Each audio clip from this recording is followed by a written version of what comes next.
Meus irmãos, a paz do Senhor, nós queremos com muita alegria cumprimentar todos os que estão aqui presentes na sede do nosso Cefonta e cumprimentar também todos que nos acompanham pela nossa transmissão ao vivo, dizer da nossa alegria de poder contribuir com os irmãos na formação bíblica, teológica e espiritual da vida de cada um.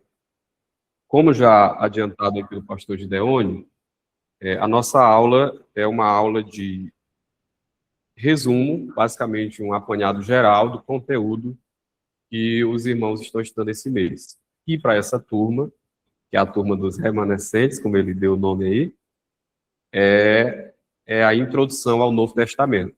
A introdução ao Novo Testamento.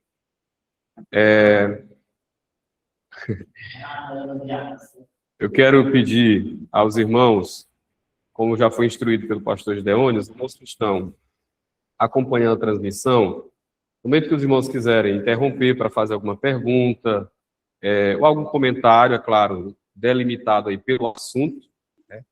Porque você pode ter algum questionamento que não esteja dentro propriamente do assunto. E aí você guarda esse questionamento para um outro momento, pode nos procurar também aí no grupo, a gente tem um grupo do WhatsApp, né? E que a gente se restrinja às perguntas e comentários que estejam relacionados à disciplina, né? É porque o nosso tempo é pequeno. Se a gente for tratar de outros assuntos, a gente acaba fugindo do nosso foco aqui, que hoje é a introdução ao Novo Testamento. E os que estão pela transmissão, como já dito pelo pastor, os irmãos podem dar um sinal aí pela transmissão, que querem fazer uma pergunta, um comentário.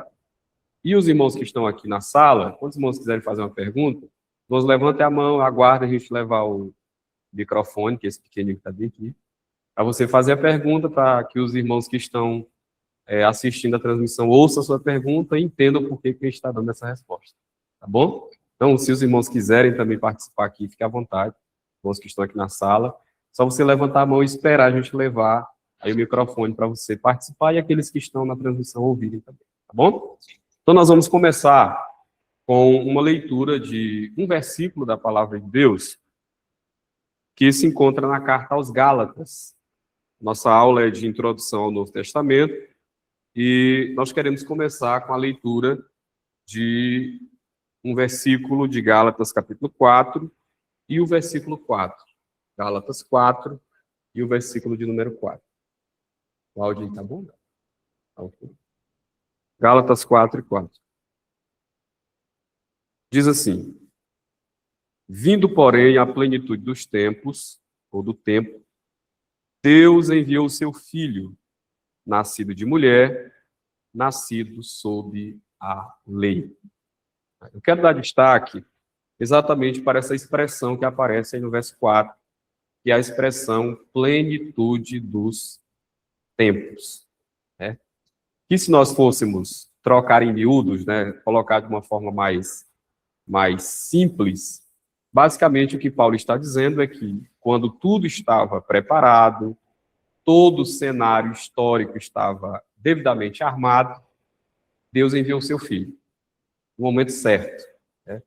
Em outras palavras, o que ele está dizendo é isso: no momento certo, quando tudo estava preparado, Deus enviou o seu Filho, nascido de mulher, tratando aí, portanto, da sua humanidade, nascido sob a lei, diz respeito ao fato de que ele se submeteu voluntariamente à lei também. Então, eu começo com esse versículo, porque esse verso, de alguma forma, ele sintetiza todo o conteúdo do Novo Testamento, né? Nós vamos aprender hoje que o Novo Testamento, ele é uma coletânea de livros, 27 livros, que foram escritos, todos esses livros, da metade para o final do primeiro século da era cristã, e que tem como tema central, assim como em toda a Bíblia, a pessoa de Jesus. Então, nós não podemos entender os evangelhos, as cartas e Apocalipse e todo o Novo Testamento se nós não partirmos do pressuposto básico que o Novo Testamento ele tem o propósito de revelar a pessoa de Jesus. Isso é claro, não é apenas com relação ao Novo Testamento, mas é algo que nós podemos dizer com relação a toda a Escritura, o Antigo e o Novo Testamento. Para nos lembrarmos da passagem de Lucas capítulo 24, quando Jesus se encontra ali com os discípulos no caminho de Emaús, e o texto diz que ele percorreu ali toda a Escritura do Antigo Testamento falando acerca dele, né, acerca daquilo que a Escritura profetizava sobre ele mesmo, a lei, nos escritos e nos profetas. Então, toda a Bíblia, o Antigo e, pontualmente hoje, que é o objeto do nosso estudo, o Novo Testamento, tem o propósito de apresentar a pessoa bendita de Jesus. Eu começo nossa aula, propriamente dita, fazendo aqui algumas observações introdutórias que eu julgo muito importantes para o entendimento do que é o Novo Testamento e de como nós devemos estudá-lo. A primeira observação que eu faço, como inclusive já até adiantei, é que o Novo Testamento é uma coletânea de livros, de escritos, que foram escritos aí na metade para o final do primeiro século, como eu já disse, e muito diferente da nossa, não tão diferente, mas diferente, que é o grego koiné, que era o grego popular da época, e que tem como tema central, como já disse, a pessoa de Jesus. A gente aprende, por exemplo, em bibliologia, que os evangelhos eles são a manifestação de Cristo. Temos a manifestação daquilo que o Antigo Testamento profetizou. O Antigo Testamento profetizou a vinda do Messias. O que nós temos nos evangelhos? Exatamente essa manifestação, relatada por Mateus, por Marcos, por Lucas e por João. Aí nós temos o livro de Atos, que é a propagação da mensagem de Cristo. É Cristo agindo por meio do Espírito Santo na vida dos apóstolos. Ou seja, é Cristo continuando o seu ministério, agora por meio do Espírito Santo na vida dos seus apóstolos. É o livro de Atos. Aí nós temos as cartas, tanto as cartas paulinas, as 13, quanto as epístolas universais, que sistematizam o ensino de Jesus.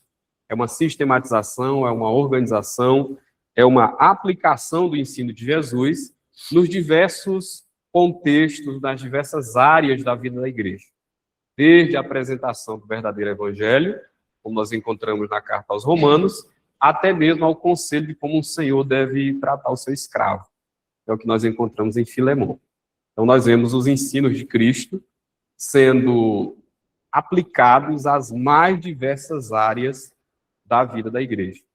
Então, nós podemos dizer que as cartas, tanto as paulinas quanto as universais, são a sistematização do ensino de Jesus e, consequentemente, a aplicação desse ensino nas diversas áreas da vida da igreja.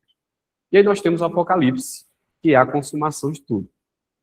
É o Cristo que habita nas igrejas, capítulo 2 e 3, que se revelou a João no capítulo 1, e que habita nas igrejas no capítulo 2 e 3, que virá, capítulo 4, e virá para reinar também, e o juízo dele sobre a terra, que nós encontramos nos capítulos 6 ao 18 de Apocalipse, e a consumação de tudo nos capítulos finais aqui, colocando de forma breve. Então, a gente precisa entender de forma introdutória que o Novo Testamento, assim como toda a Bíblia, eu repito, ele é sobre Jesus.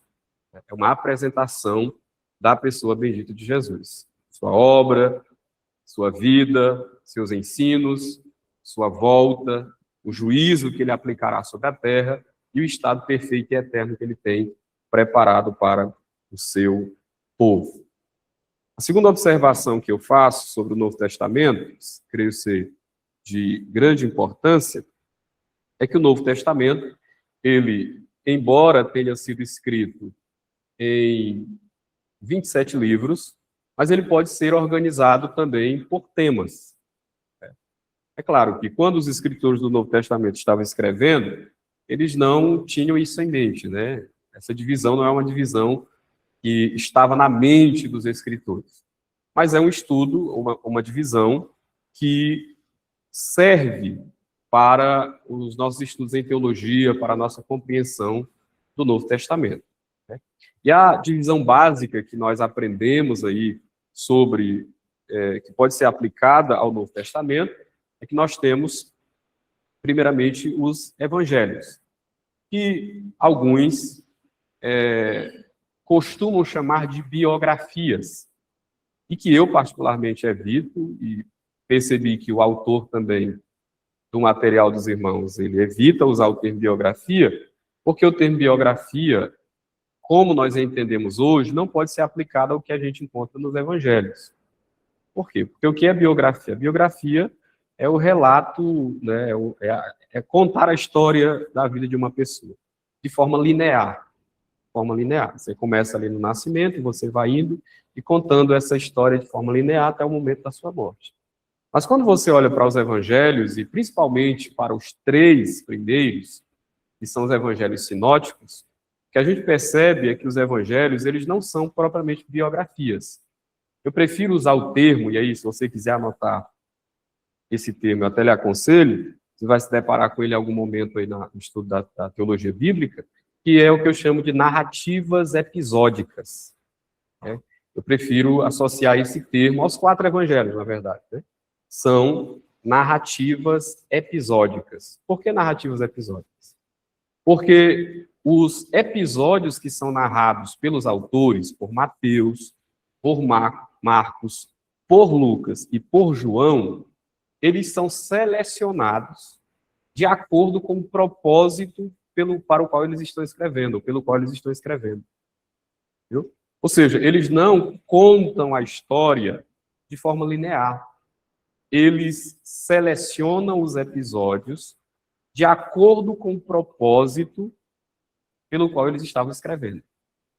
Só para você ter um exemplo, se você puder conferir aí na sua Bíblia, no Evangelho que escreveu João, abra aí a sua Bíblia. Você que está em casa, os irmãos que estão aqui, João capítulo de número 20, João capítulo 20, e os versículos 30 e 31. João capítulo 20, versículos 30 e 31.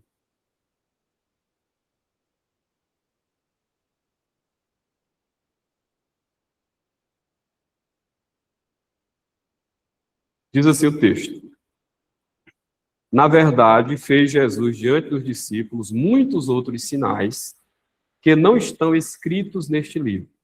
Aí veja, estes, porém, foram registrados para que creiais que Jesus é o Cristo, o Filho de Deus, e para que crendo tenhais vida em seu nome. Olha o que João está dizendo. Ele está dizendo assim, olha, Jesus fez muitas outras coisas. Possivelmente, João está se referindo, em boa parte, àquilo que os outros evangelistas escreveram também.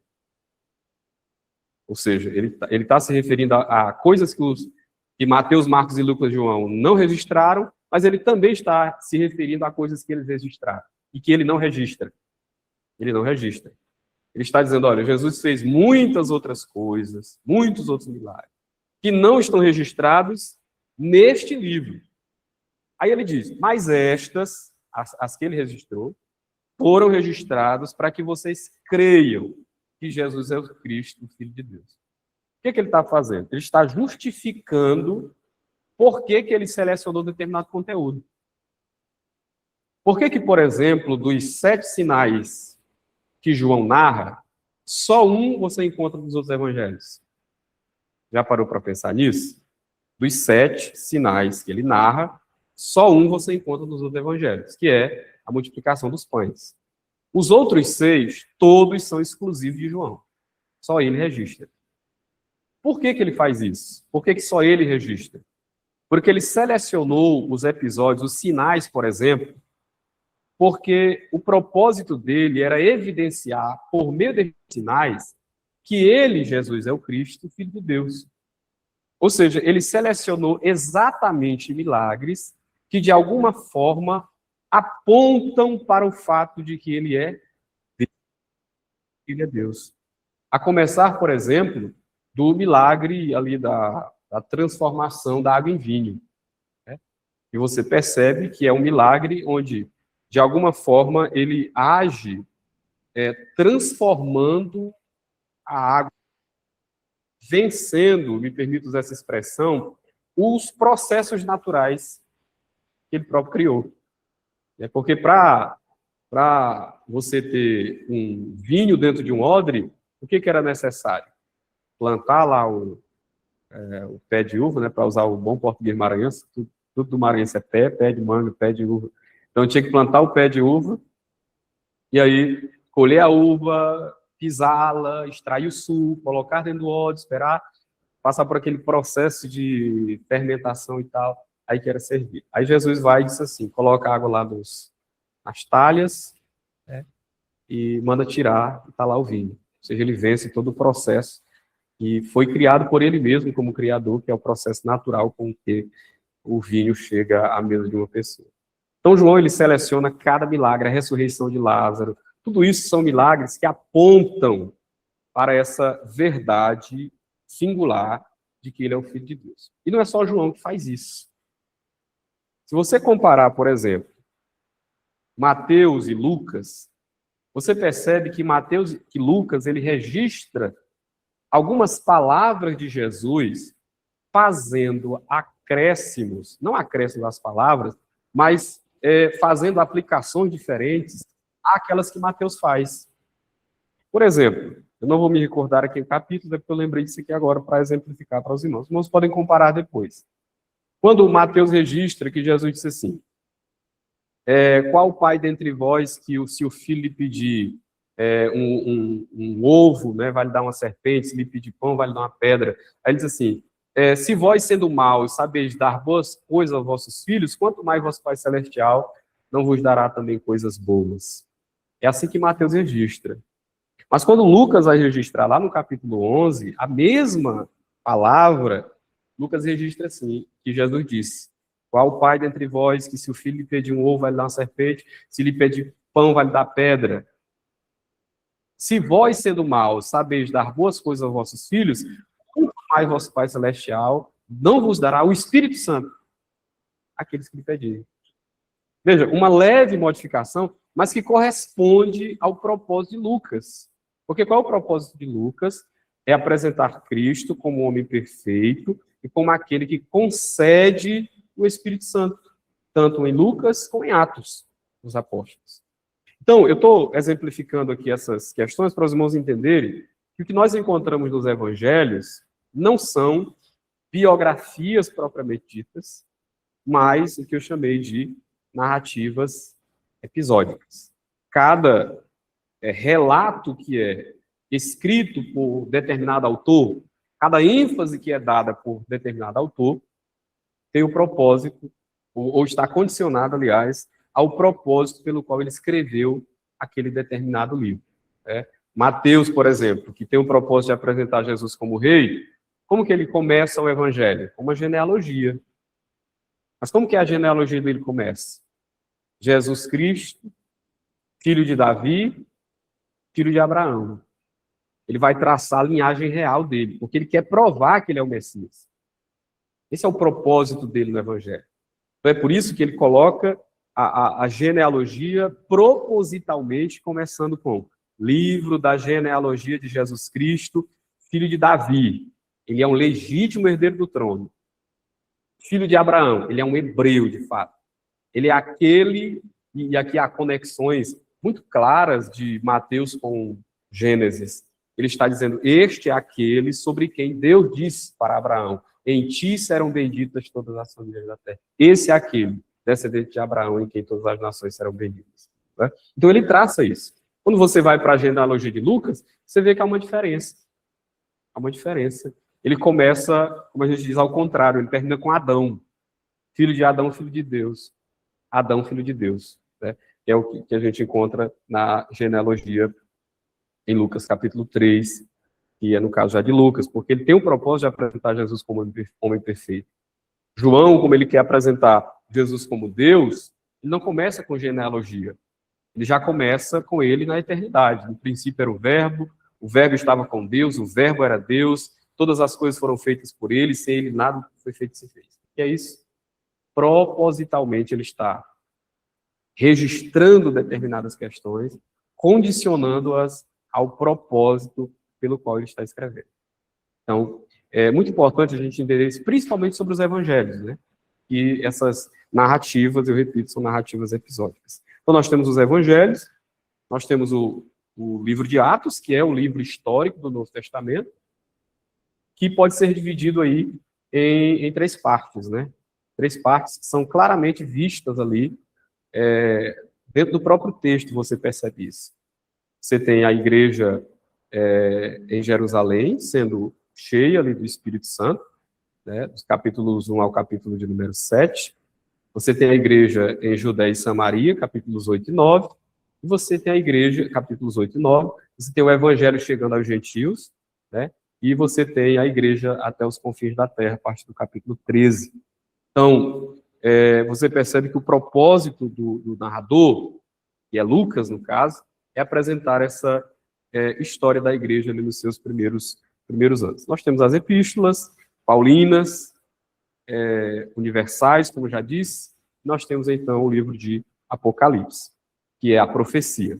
Então, essa é a divisão básica que nós temos no Novo Testamento por assuntos, né? Narrativas episódicas, que a gente chama, que são os evangelhos. Nós temos o livro histórico, que é o livro de Atos. Nós temos as epístolas paulinas, que também podem ser divididas em duas partes, né? São as epístolas eclesiásticas, são aquelas que ele direcionou às igrejas, de Romanos a 2 aos Tessalonicenses. Nós temos as epístolas pastorais, que são 1 Timóteo a Tito, e nós temos a epístola pessoal, que é Filemão, né, que ele escreve de modo muito pessoal, pedindo ali para que aquele que havia se convertido na prisão retornasse à casa do seu Senhor e fosse muito bem por ele tratado. E nós temos as epístolas universais, né, que historicamente também são chamadas de epístolas católicas, não tem nada a ver com a Igreja Católica, né? Mas se você for consultar os documentos antigos, você vai ver essa expressão, por isso que eu estou usando ela aqui, para quando os irmãos se depararem com ela em algum momento, os irmãos saibam que não tem nada a ver com a Igreja Católica. Mas, geralmente, em documentos mais antigos, elas são chamadas de epístolas católicas, que é a mesma coisa que universal. Geralmente se utiliza mais na academia esse termo católico, né, que vai de Hebreus a Judas. E aí nós temos a profecia, que é o livro de Apocalipse. E é em Apocalipse que a gente encontra, é claro, as maiores dificuldades de interpretação. Só para você ter uma ideia, eu não sei se eu terei tempo de fazer isso, mas eu vou, ao final, se eu conseguir, eu apresento isso para os irmãos. Só em Apocalipse nós temos 4 possibilidades de interpretação. 4 possibilidades. Todas as 4 com fundamento. Todas as 4. Mas é claro, nós temos a nossa perspectiva e a gente defende que ela é a certa. Eu, pelo menos, defendo que ela é a certa em qualquer lugar. Né? Mas nós temos aí, pelo menos, 4 perspectivas diferentes sobre a interpretação do livro de Apocalipse. Então, essas são questões bem introdutórias que a gente precisa lembrar quando nós vamos estudar o Novo Testamento. Uma segunda questão que a gente precisa tratar também, e que é também apresentada no material dos irmãos, é o Novo Testamento com relação ao seu contexto. Os irmãos ainda terão, não sei se já tiveram, essa é a turma antiga, os irmãos já tiveram aula de hermenêutica, já tiveram em algum momento aqui? Vocês se lembram? Exegese, algo desse tipo? Não, né? Então, mas isso aqui os irmãos vão lembrar, do básico. Uma questão essencial para você entender qualquer texto, não só da Bíblia, né? Qualquer texto, é a questão do contexto. É a questão do contexto. Tem até aquela expressão, né, popular que a gente sempre usa, que texto fora de contexto vira pretexto para heresia, né? E, de fato, se a gente for ver, a consequência de um texto tirado de contexto é heresia mesmo. Né? Nem sempre vai desembocar em heresia, mas, via de regra, como a gente diz, é isso que acontece. Quando você tira a Bíblia do seu contexto, você gera um pretexto para um monte de ensinamento errado, e inclusive heresias. Então, o Novo Testamento, como qualquer livro bíblico, tanto no seu sentido geral, ele todo, como em suas partes individuais, livros, ele precisa ser compreendido dentro do seu contexto. E a primeira coisa que a gente precisa atentar, como estudantes da Bíblia, estudantes de teologia, é que o Novo Testamento, isso aqui é uma informação, como a gente diz, basicona, mas que muita gente se esquece.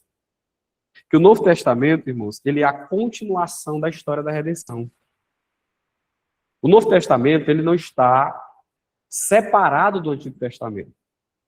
Ele não é um livro à parte, no sentido de que ele trata sobre coisas completamente diferentes. Ele é uma continuação. É claro, e aí a gente vai entender em algum momento, que existem elementos de descontinuidade. Existe, isso é claro. Existem elementos de continuidade, ou seja, que continuam no Novo Testamento, na Nova Aliança. Existem elementos de descontinuidade, ou seja, que tiveram o seu papel na Antiga Aliança, que é revelada no Antigo Testamento, mas que não tem mais relevância nesse sentido prático e aplicação para nós hoje. Exemplo, os sacrifícios. Os sacrifícios, como são estabelecidos no livro de Levítico, eles têm o seu elemento, têm o elemento, aliás, de descontinuidade. Ou seja, nós não precisamos mais oferecer sacrifícios. Não precisa subir um monte, fazer um altar de pedras e pegar um cordeiro e sacrificar. Não precisa fazer mais isso. Por quê? Porque os sacrifícios da Antiga Aliança, eles cumpriam um propósito. Para usar aqui a linguagem de Hebreus, eles eram sombras dos bens futuros. Em Hebreus 10, eles eram sombras. Ou seja, eles apontavam para uma realidade. Tendo vindo a realidade, não precisamos mais da sombra. Inclusive, eu até ilustrei isso aqui para os irmãos uma vez, e eu vou explicar aqui para vocês, pode servir também em algum momento para os irmãos. Os irmãos me perguntando, pastor, por que a gente não guarda o sábado, por exemplo? Geralmente essa pergunta surge muito, né? Aí eu disse, olha, irmãos, porque o sábado é um elemento de descontinuidade que nós encontramos no Novo Testamento. Porque o sábado, como os sacrifícios, por exemplo, eles cumpriram um propósito tipológico. Eles eram sombras que apontavam para realidades futuras. Tendo vindo as realidades futuras, não há mais utilidade na sombra, no sentido para nós, porque nós já temos, não precisamos mais da sombra, da imagem, porque nós já temos a realidade. Aí eu expliquei, você lembra? Eu disse para os irmãos, vocês lembram daquele tempo? Geralmente, houve um tempo em que isso era muito mais intenso, né? Os maridos viajavam, às vezes, para São Paulo, para outras regiões do estado, para trabalhar. Passava aquele período, né? Tempo que não tinha celular, aliás, tinha celular, na verdade, né? Mas não tinha o que a gente tem hoje, chamado de vídeo, essas coisas como nós estamos fazendo hoje, videoconferência. Então, o máximo que a pessoa podia fazer, às vezes, era ligar mesmo, né? Uma ligação ali por meio de um cartãozinho, falava rapidamente quanto durava o crédito. O que o marido fazia para deixar uma lembrança, né? Eu ilustrei assim. E ele deixava uma foto, né? Agora imagine, o marido estava morando lá, trabalhando em São Paulo, e aí ela tinha a foto dele ali para lembrar todo dia. Ela ia lá, ela beijava essa foto, ela abraçava, ela cheirava e tal. Mas aí o marido voltou. O marido veio. Só que aí ela decide continuar abraçada com a foto. Ela não quer o marido. Ela só quer a foto. Né? Ela quer só a foto. Eu disse, irmãos, quem se relaciona com elementos da Antiga Aliança, sem lembrar que a realidade já veio, está agindo desse jeito. Agindo desse jeito. Está querendo ficar abraçado com a foto. Uma sombra. Né? Por quê? Porque a realidade já veio. Por que nós não precisamos guardar o sábado?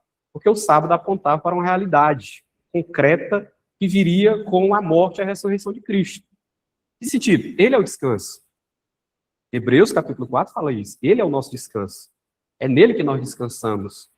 É por isso que nós não precisamos mais desse elemento específico da lei, do sábado, porque o sábado cumpria um propósito, apontava para uma realidade. Qual era a realidade? Cristo. Tendo vindo a realidade que é Cristo, nós não precisamos mais da sombra. Ele cumpriu o seu propósito. Então, quando você estuda o Antigo Testamento e compara com o Novo, é claro, isso precisa ficar muito claro. Né? Existem elementos claros de descontinuidade. Porém, nós não podemos pensar que, por haver elementos de descontinuidade, o Novo Testamento trate de um assunto completamente diferente. Não, o Novo Testamento, ele é uma continuidade do que nós chamamos de história da redenção. Por quê? Porque o Novo Testamento, ele cumpre boa parte, ou ele registra o cumprimento, na verdade, né, de boa parte daquilo que o Antigo Testamento profetizava. O Novo Testamento, ele apresenta a realidade concreta de muita coisa, muitos elementos, muitas profecias que nós encontramos no Antigo Testamento. De modo que nós não podemos entender plenamente o Antigo Testamento sem o Novo Testamento. Nós não podemos. Nós não podemos compreender plenamente o Antigo Testamento sem o Novo Testamento. Porque boa parte daquilo que é apresentado por meio de símbolos, rituais, profecias, encontram o seu cumprimento no Novo Testamento, registrado no Novo Testamento, principalmente na pessoa de Cristo. Exemplo.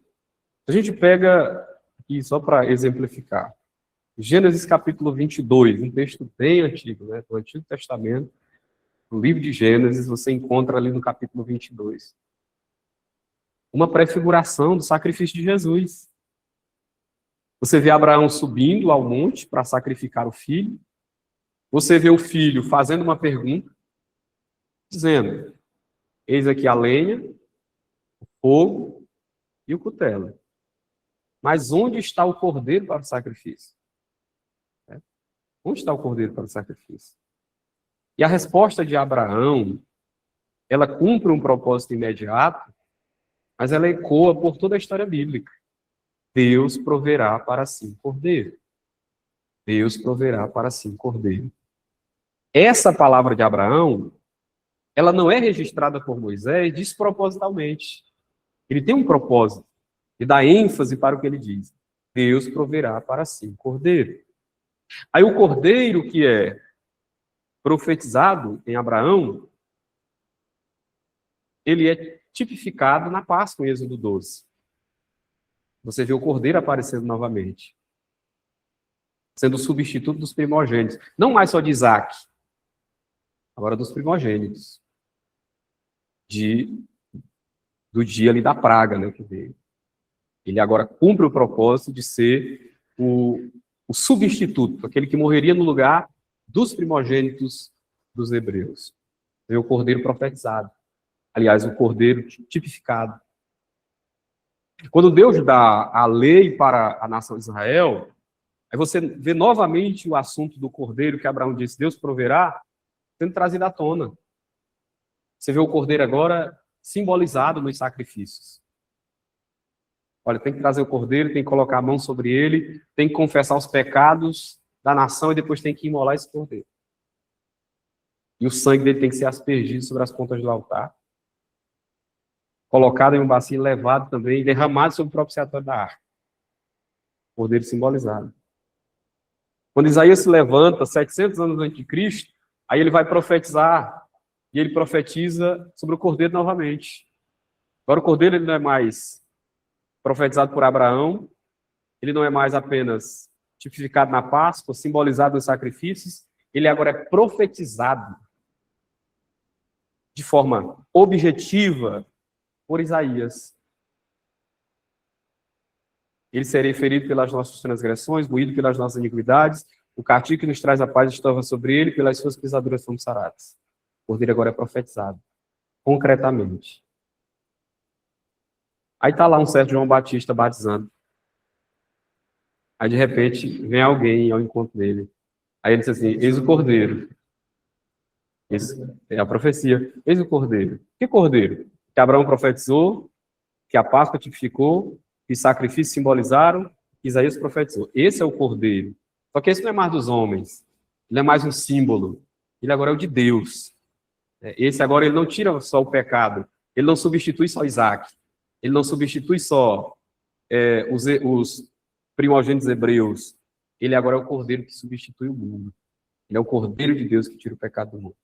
Então, eu estou dando esse exemplo, irmãos, e você encontra isso em toda a Bíblia, todo o Antigo Testamento.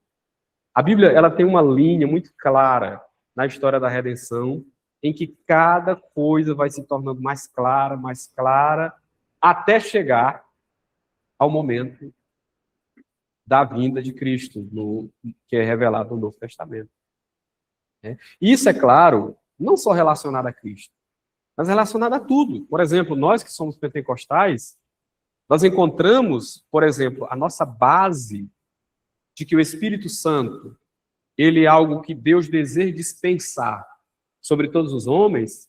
Onde nós encontramos? Não é em Joel, primeiramente. Nós encontramos em Números. Quando Moisés está lá e a carga está pesada, aí Deus diz assim, olha, separa aí 70 anciãos, eu vou tirar do Espírito que está sobre ti, vou repartir com eles aí, e é isso que eu vou fazer. Moisés reúne, 68 comparecem à tenda, 2 ficam do lado de fora.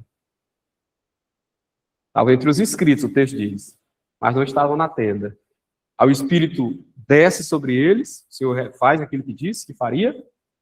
Eles que estavam na tenda recebem o Espírito, profetizam. Os outros 2 que estavam lá fora, Eldade e Medade, profetizam também, só que não param. Os daqui param, talvez que ouviram o discurso, né? Vocês vão profetizar e é só essa vez mesmo. Eles continuam profetizando. Até que um atribulado vai onde Josué vai onde Moisés. Ora, Eldade e Medade estão profetizando na real. Por que ele fez isso? Era zelo, né? Zelo, a autoridade. Deus falava com Moisés. Agora tem 2 camaradas profetizando. Estava zelando pela autoridade de Moisés. E é que Moisés diz, quisera eu que todo Israel fosse profeta, que Deus lhe desse seu Espírito. Moisés deseja, aí Joel profetiza. Vai chegar um dia que derramarei o meu Espírito sobre toda a carne. Vossos filhos e vossas filhas profetizarão. Ou seja, aquilo que era desejo de Moisés, agora se torna profecia na boca do profeta. Vai chegar um dia em que o Espírito será derramado sobre toda a carne. Aquilo que era desejo de Moisés, se torna profecia na boca de Joel. Agora João também aponta para quem é que faz isso. Quer dizer, eu estou batizando aqui com água, mas depois de mim vem um aí que é maior que eu. Ele é antes de mim e ele não vai batizar, ele não batiza com água, ele batiza com o Espírito Santo. Ele vai fazer isso. Exato. O Espírito Santo é com fogo. Ele é o que faz isso. Aí quando você chega em Atos dos Apóstolos, o Espírito desce. Aí quando João vai pregar, Pedro vai pregar, aliás, o que é que ele diz? Está acontecendo aqui, é o que foi profetizado por Joel. Eu estou dando esses exemplos, irmãos, e eu torno a repetir, para os irmãos verem que há uma continuidade também. Uma linha, não só uma descontinuidade. Então a gente precisa ler o Novo Testamento tendo essas questões em mente. E aqui, é claro, a gente tem muitos outros exemplos, mas nós vamos parar só nesses 2. Então a gente precisa entender o Novo Testamento dentro desse contexto também geral das Escrituras. A gente precisa lembrar que os escritores do Novo Testamento, eles estão constantemente dialogando com o Antigo Testamento. Constantemente. Eles estão ou apresentando algum cumprimento de alguma profecia, ou organizando o seu material, os seus escritos, de acordo com o que o Novo Testamento, como o Novo Testamento está organizado. Entendeu? Então você percebe que há esse cuidado. Por quê? Porque o propósito dos escritores também é estabelecer essa relação entre Antigo e Novo Testamento.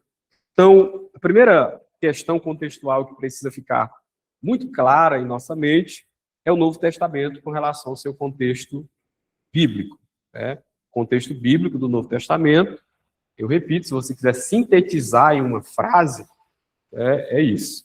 O Novo Testamento é a continuação, a continuidade da história da redenção. Há uma linha que perpassa Antigo e Novo Testamento. Porém, há um hiato, né? há um espaço de tempo que também nós precisamos tratar. Quando você faz o estudo comparativo entre Antigo e Novo Testamento, você percebe que há um hiato, há um espaço entre o último livro da Bíblia e o último livro do Antigo e o primeiro do Novo Testamento. Aí não é só um espaço em branco na página da Bíblia, né? É um espaço, de fato, na história, né? De aproximadamente 400 anos, e que convencionou-se chamar de período interbíblico. Período interbíblico. Alguns que costumam usar o termo 400 anos de silêncio.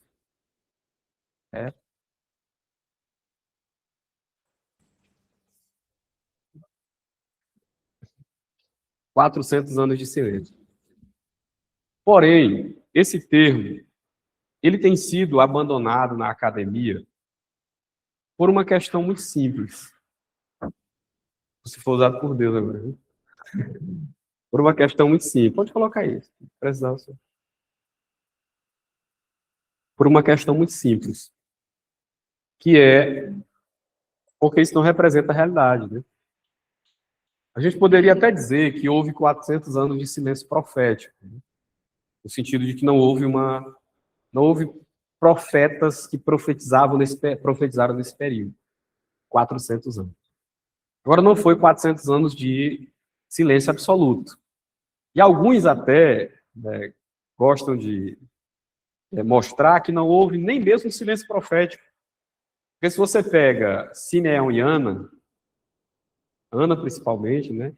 Você pega a datação do nascimento de Cristo, né? Você percebe, Zacarias e Isabel, quando profetizam também, eles ainda estão dentro dos 400 anos, né? Zacarias e Isabel. E, de alguma forma, o cântico deles é profecia. Eles profetizam também por meio do cântico. Então, eles também estão dentro dos 400 anos ainda, que são chamados de silêncio profético. Então, muitos têm abandonado esse termo e adotado aquele termo que a gente considera, de fato, o termo mais preciso, que é o período interbíblico. Né?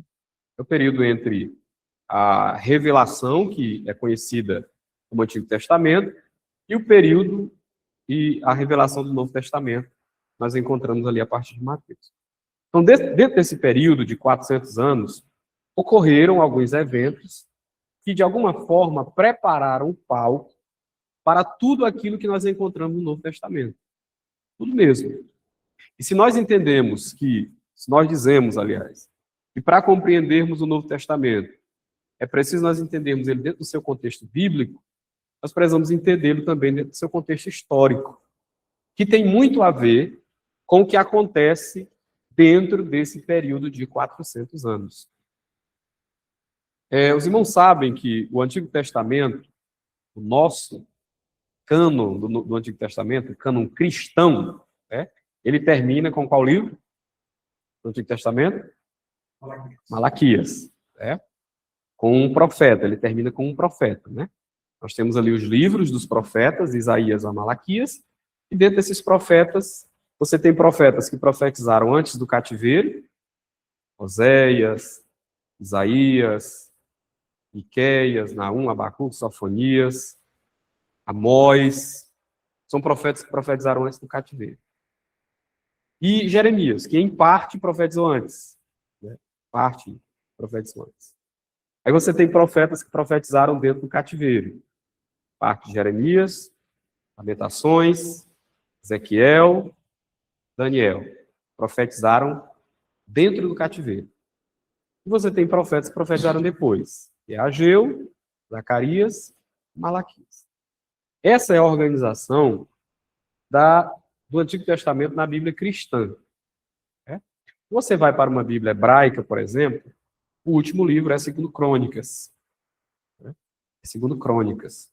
Termina ali exatamente com o povo sendo levado para o cativeiro.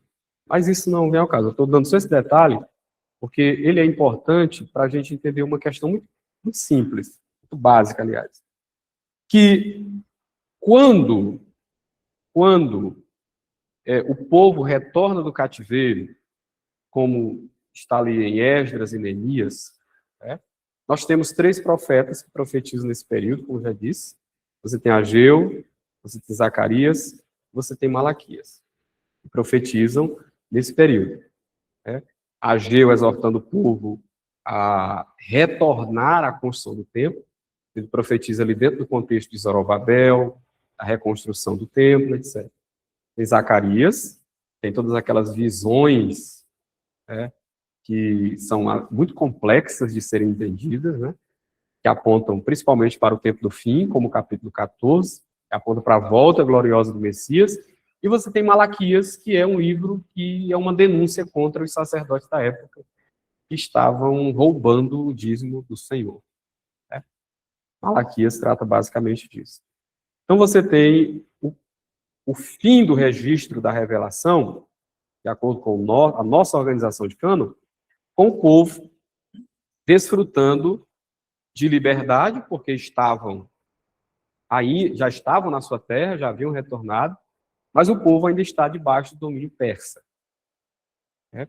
Isso é muito importante para a gente entender toda a história bíblica, principalmente como termina o Antigo Testamento. Quando termina ali Malaquias, o povo ainda está debaixo do domínio persa. A questão é porque os persas eles adotavam uma política diferente dos babilônios. Né? Os babilônios, o que eles faziam? Eles levavam o povo para o cativeiro. O que os persas faziam? Eles permitiam que cada povo retornasse para a sua terra, né, que cada um cultuasse ali o seu Deus, mas estando sob domínio da Pérsia. Então, a política de domínio dos persas era diferente da política de domínio dos babilônios. Então, esse primeiro período desses 400 anos, que vai de 450 a 330 a.C., ele ainda é com o povo sob o domínio dos persas.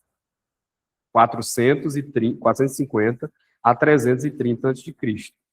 Então, termina o Antigo Testamento, vamos assim dizer, a história do Antigo Testamento, e o povo está debaixo do domínio persa. Debaixo do domínio persa. 450 a 330 depois de Cristo. Aliás, antes de Cristo, perdão. E então você tem 3 períodos aqui que são extremamente importantes para a gente compreender o contexto histórico do Novo Testamento. O primeiro período é o período helenístico, que a gente chama de período helenístico. Alguns gostam de usar o período do domínio grego.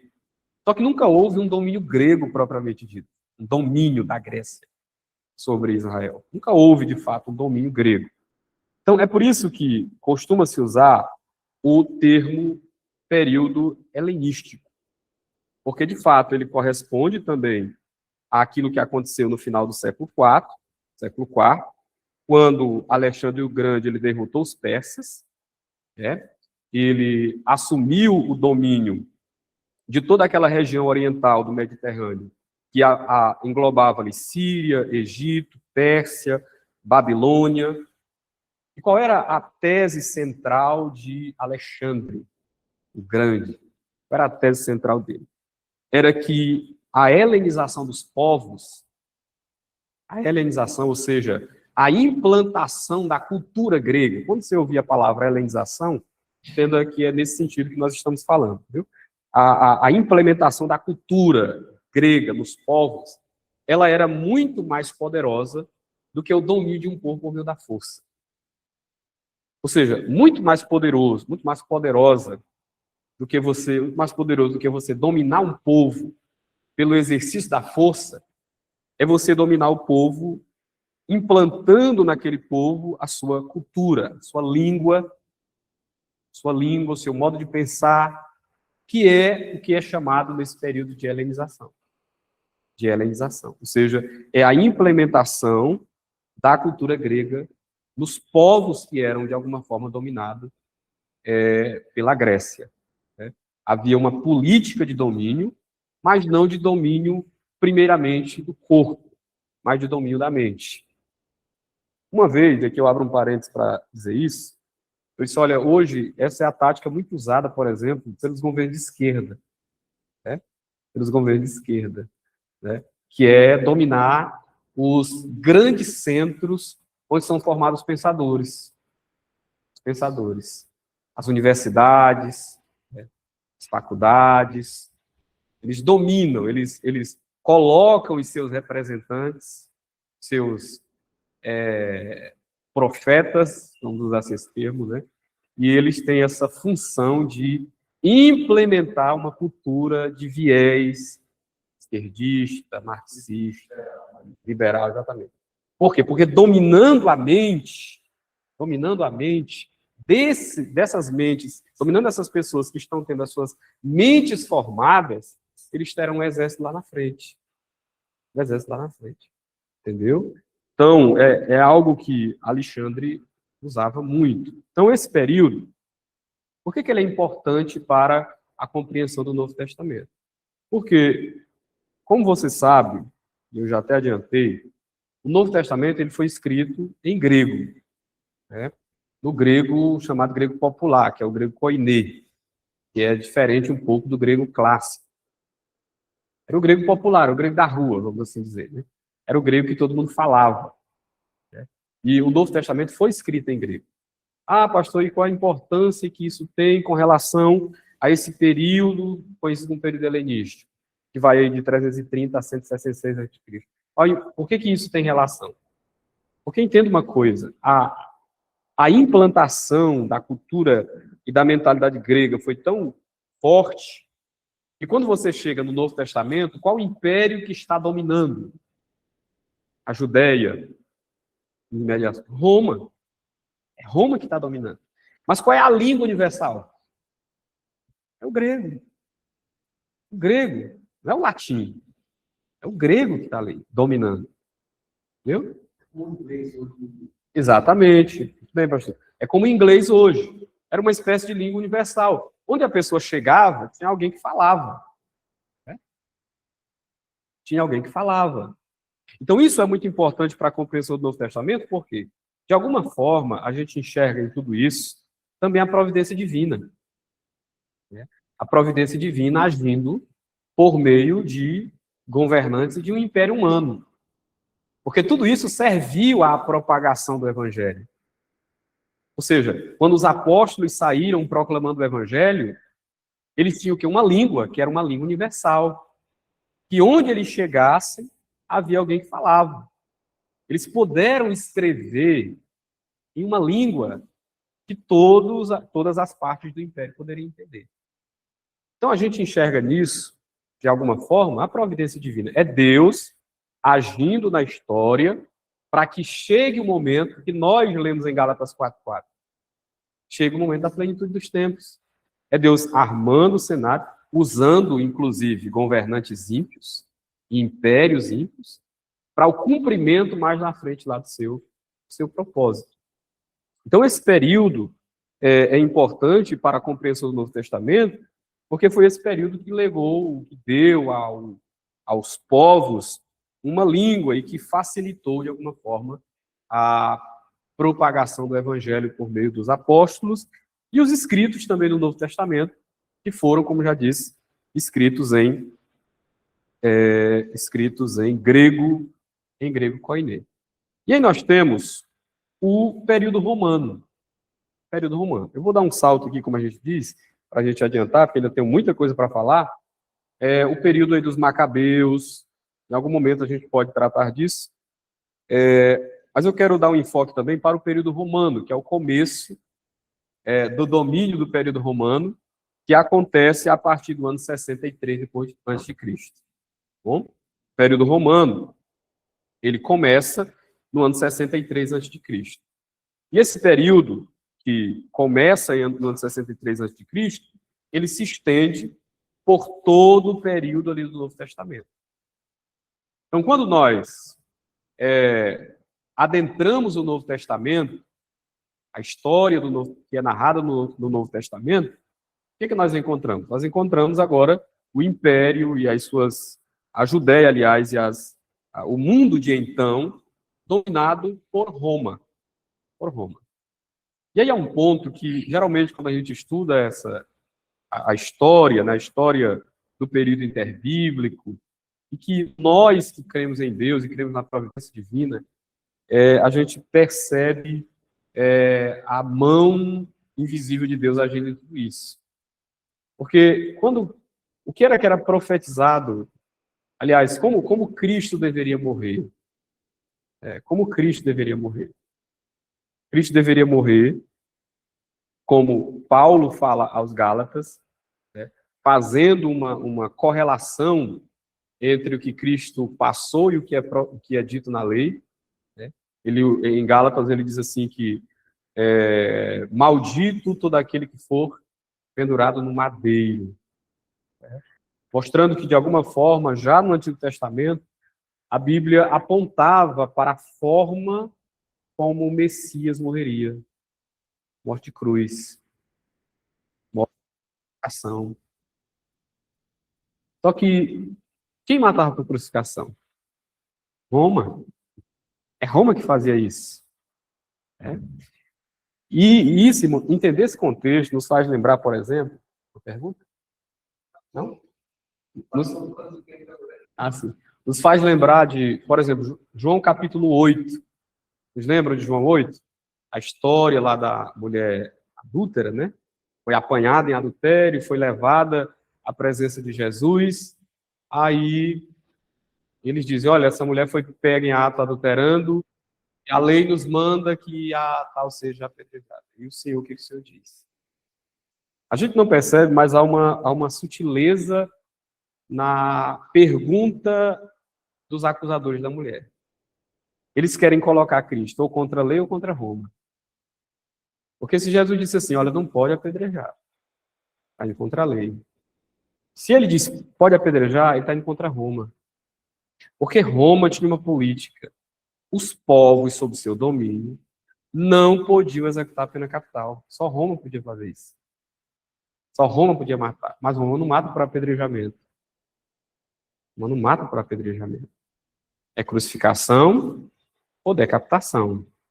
Apedrejamento, não. O que o Senhor diz? Ou seja, nós vamos colocar ele contra a lei, e se ele dizer não pode apedrejar, ele está indo contra a lei. Ou contra Roma, porque se ele dizer para fazer, né, ele está indo contra um dispositivo da lei romana. Aí Jesus responde, quem dentre vós, quem entre vocês tiver pecado, que seja o primeiro que atire aí a pedra. Estou trazendo esse ponto para os irmãos verem que essa política de domínio romano e de aplicação da pena capital é algo que você vê evidente em João 8. Eles não podiam fazer isso. Por quê? Porque Roma, ela não permitia que povos sob seu domínio, eu repito, exercessem ou praticassem a pena capital. Era Roma que deveria fazer isso. De alguma forma, isso estava se encaminhando para aquilo que Cristo faria. Cristo passaria. Como que Cristo deveria morrer? Crucificado. Então, o Império Romano, agora é o império que domina sobre a Judéia, não por acaso, mas como uma forma também de cumprir as profecias. E você vê isso também na própria narrativa, por exemplo, do nascimento de Jesus, onde o Antigo Testamento profetizava que Jesus deveria nascer, conforme o profeta Miqueias. Para o local, Belém. Tinha que nascer em Belém. Só que quando Maria estava grávida, não morava em Belém. Não morava em Belém. Mas Deus move a história para que os seus propósitos se cumpram. Aí ele move o coração do governador. Vamos fazer um censo. Todo mundo tem que retornar para a sua terra. Aí lá vem José e Maria para Belém. Então, estando em Belém, cumprem-se os dias em que o menino deveria nascer. Aí o menino nasce. Exatamente onde Deus havia profetizado que ele deveria nascer. Então você percebe que há uma ação soberana de Deus na história, dirigindo a história para o cumprimento do seu propósito. E isso, irmãos, olhando para essa questão e relacionando ela ao Antigo Testamento, você percebe que era um programa divino que o próprio Deus já havia dado. Quando Nabucodonosor, em Daniel capítulo 2, ele tem a visão ali da estátua, né? Enorme. E então ele busca ali os sábios no seu reino. Alguns dizem que ele estava usando uma tática para ver se os sábios sabiam de alguma coisa desse. Aí eles chegaram, porque qual era o costume dos sábios? Era o rei contar o seu sonho e eles interpretarem. Aí dava a interpretação lá, né? Só que aí o rei disse assim, quando eles dizem, conta-nos o sonho e lhe daremos a interpretação. Aí o rei disse, o que me foi me ter escapado. Eu não lembro. E alguns eruditos dizem que a construção lá gramatical do texto aponta para o fato de que Daniel está dizendo, registrando, é que essa era uma tática da Nabucodonosor. E estava sendo usado, né, de alguma forma, por Deus também, para testar, para provar a falsidade dos seus sábios. E me foi me ter escapado, ou seja, eu não lembro nem do sonho. Vocês vão ter que dizer o sonho e vão ter que dizer a interpretação. Agora não tem como inventar, né? Porque se tem o sonho, já a pessoa inventa qualquer interpretação dá certo. O rei aceitava, mas agora não. Aí os irmãos conhecem a história. Daniel vai, ora a Deus, Deus revela para ele, ele vem e conta a estátua. Olha, o Senhor sonhou com a estátua, a cabeça era de ouro, peitos e braços de prata, ventre de bronze, a perna de ferro e os pés em ferro e barro. É a estátua que você sonhou com ele. E ele dá a interpretação. Tu és a cabeça de ouro. Tu és a cabeça de ouro. Babilônia. O rei ali representando a Babilônia. Depois de ti vai surgir o reino inferior. Os 2 braços de prata. Porque era o império Medo e Pérsia. Por isso, 2 braços. O ventre de bronze, que apontava para o império grego. As pernas de ferro, apontando para o império romano. E os pés em ferro e barro, uma profecia que aponta para o reino reunificado no período da grande tribulação. Tem um assunto para a escatologia. Exatamente. Exatamente. Então, Deus dando para Daniel todo o programa da história. Ainda tem a pedra, né? Que essa é a mais importante. Que é arrancada sem o auxílio de mãos, né? E que dá nos pés da estátua, ela é esmiuçada, e a pedra vai crescendo, crescendo, crescendo, até encher toda a terra. Deus estava dando o programa, seu programa, vamos assim dizer, do tempo do fim, do tempo final. E onde o Novo Testamento acontece? Nas pernas de ferro. É ali que o Novo Testamento ocorre. Nós ainda veremos os pés em ferro e barro. O Novo Testamento acontece nas pernas de ferro. Ou seja, período romano. Então, o que está acontecendo no Novo Testamento é o Império Romano dominando a Judéia. É algo que o próprio Deus já havia, de alguma forma, adiantado por meio de seus profetas. Então, é dentro desse contexto histórico que o Novo Testamento ocorre. O Novo Testamento ocorre. Então, tudo que nós estudamos no Novo Testamento precisa ser compreendido também, tendo em mente tudo isso. Contexto histórico, que antecedeu, principalmente, o período da helenização, como também o contexto histórico que ainda estava vigente na época, que era o Império Romano. Então, muito do que nós encontramos no Novo Testamento precisa ser compreendido à luz disso, à luz desse contexto que está como pano de fundo de tudo aquilo que é registrado ali no Novo Testamento. A forma como as horas são apresentadas, a forma como as epístolas começam, a forma de saudação, os termos que são usados. Por exemplo, Paulo, a gente percebe que ele era um extremo conhecedor do direito romano da época. Porque Paulo, por diversas vezes, ele usa termos próprios, termos jurídicos próprios do seu contexto romano, ele era um romano. Né? Por exemplo, a doutrina que nós consideramos, né, aqui concordando com Martinho Lutero, é a doutrina pelo qual a igreja se mantém de pé ou cai, que é a doutrina da justificação pela fé, ela é uma doutrina que a sua explicação, como Paulo coloca, principalmente em Romanos e em Gálatas, ela é basicamente jurídica. Paulo usa termos jurídicos. Né? Justificar, a ideia de justificar.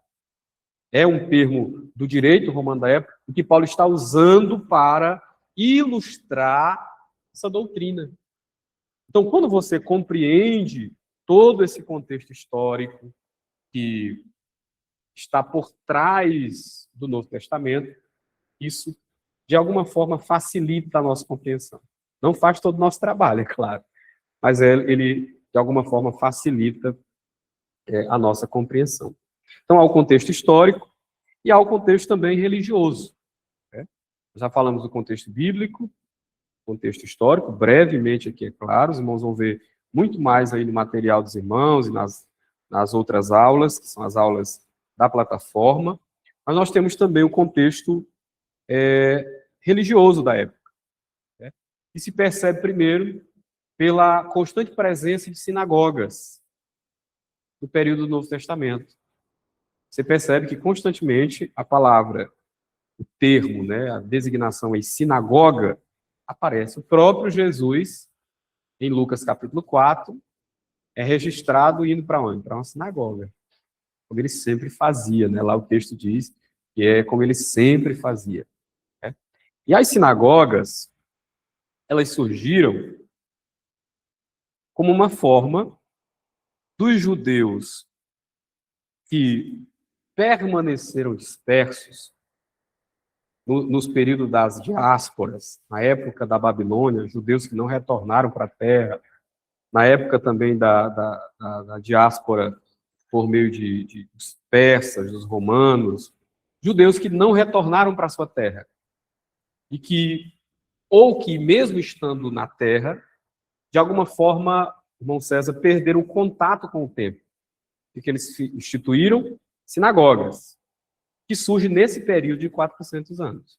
Esse período de 400 anos de silêncio. Antes disso, você não vê a presença de sinagogas, nem na história, nem na Bíblia, principalmente, e nem tampouco na história. Então, é dentro desse período de 400 anos que surgem, então, as sinagogas, que, de alguma forma, era a única conexão que esses judeus tinham com a lei. Esses judeus, ou que estavam dispersos por outras regiões do império, ou que, mesmo estando em Israel, não tinham contato direto com a cidade de Jerusalém, que é onde estava o centro religioso dos judeus, dos israelitas. Então, as sinagogas, elas cumpriram muito bem esse propósito e foram usadas tanto por Paulo como por outros apóstolos para, de alguma forma, servirem como uma forma de aproximação, né, dos judeus para com a pregação do evangelho. Então, você percebe as sinagogas, dentro também do contexto religioso, você tem o surgimento das seitas judaicas. Nós encontramos também que todas elas surgiram nesse período de 400 anos. Você tem os saduceus, que eram formados pela classe aristocrata da época, eram os ricos. Né? Eram aqueles que administravam o sacerdócio, eram eles que administravam, e que tinham uma doutrina muito estranha, né? Eles só aceitavam basicamente o Pentateuco e não criam na ressurreição dos mortos. Não criam na ressurreição dos mortos. E há um ponto interessante, Pedro, que eu lembrei, quando em Lucas 20, os saduceus chegam para Jesus para tentar pegar ele no erro, né? Porque eles não acreditavam na ressurreição. Aí eles chegaram para Jesus e disseram assim, olha, tinha uma mulher aqui entre nós e ela casou com o primeiro homem, ele morreu. Aí casou com o segundo, morreu também. Eu sei que ela casou com 7 irmãos. Morreu todos 7. Aí eles perguntam, querendo pegar Jesus, né? De quem que ela vai ser o marido? Quem vai ser o marido dela, né? aí na ressurreição, quem vai ser o marido dela? Aí, é claro, Jesus dá como dizia o irmão Nemésio, ele dá uma descasca, né? Ele explica para ele que o entendimento dele de eternidade era completamente enviesado, que no estado perfeito não se casam, estão em casamento. Jesus explica tudo isso. Aí, o ponto que me interessa é que Jesus disse assim, e acerca da ressurreição dos mortos, vocês nunca leram quando Deus falou com Moisés? Disse assim, eu sou o Deus de Abraão, de Isaac e de Jacó. Ora, Deus não é Deus de morto, é Deus de vivo. Por que isso é interessante? Porque Jesus está citando exatamente a única parte da Escritura que eles acreditavam. Era o Pentateuco. Jesus não cita Josué, ele não cita outros, Jó, por exemplo, que fala da ressurreição também, de forma muito mais clara. Mas Jesus cita exatamente Êxodo, que na nossa Bíblia é o capítulo 3, né? Vocês nunca leram, se ele fosse referenciar, vocês nunca leram em Êxodo capítulo 3, que Deus disse para Moisés, eu sou o Deus de Abraão, de Isaac e de Jacó? Ora, Deus não é Deus de mortos, é Deus de vivos. E para ele todos vivos. Então, observe que os saduceus tinham essa crença, né, contrária à ressurreição, criam só no Pentateuco e defendiam essa teologia completamente estranha. Jesus teve constantes embates com os saduceus. Você tem também um outro grupo religioso da época, que são os essênios, que não aparecem, pelo menos não nominalmente, no Novo Testamento, mas que foi uma comunidade, uma seita judaica muito importante naquele período também, e que nos legou um dos documentos mais valiosos que nós temos hoje, que são os manuscritos do Mar Morto. Né? Os manuscritos do Mar Morto, que foram descobertos aí em 1940, salvo engano, e que continham diversas cópias, milhares de cópias, do Antigo Testamento. Até então, isso é interessante, o que a gente tinha era o quê? Nós tínhamos cópias do Antigo Testamento, mas muito recentes. Muito recentes, já muito perto de nós aqui, né, do nosso tempo. Quando esses manuscritos foram descobertos, e posteriormente se descobriu que ali era uma seita essênia, foram os essênios que copiaram aqueles textos e que guardaram eles em potes de cerâmica. Quando foi fazer a datação ali por meio do carbono 14, né, que eles fazem, para descobrir o período em que esses livros foram escritos, muitos livros do Antigo Testamento datavam de 300, 400 anos, 700 anos antes de Cristo.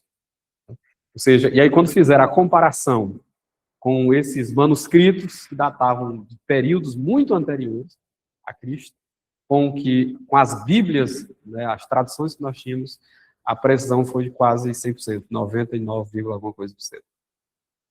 Entendeu? Então, de alguma forma, eles foram importantes para o seu contexto, mas importantes também para a igreja de hoje, né? Porque, de alguma forma, nos legaram aí esses documentos. Aí você...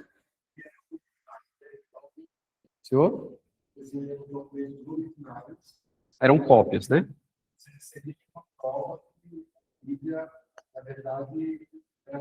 Exatamente. Eram cópias dos originais, mas cópias fiéis, e que datavam de um tempo muito anterior a Cristo, né? Muito anterior a Cristo. E muito anterior às cópias mais recentes que a gente tinha. E aí o que eles fizeram? Pegaram essas cópias antigas, pegaram as cópias que a gente tinha e pegaram, e aí a pressão foi quase 100%. Então, os essênios, aí nós temos o grupo que é o mais conhecido, né, do Novo Testamento, é o grupo, a seita que mais aparece nos diálogos com Jesus, que são os fariseus. Tem até um sermão de Jesus que é para eles todinho, né, que é Mateus, praticamente para eles, Mateus 23. E os fariseus, ele era uma seita purista, né, uma seita que pregava uma moralidade muito rígida, um cumprimento da lei ao pé da letra, mas que, como o próprio Jesus denunciou, na verdade, aquilo não passava de um discurso. Pelo menos os fariseus da época de Jesus, né? A gente não sabe, não tem como dizer os que vieram antes, né?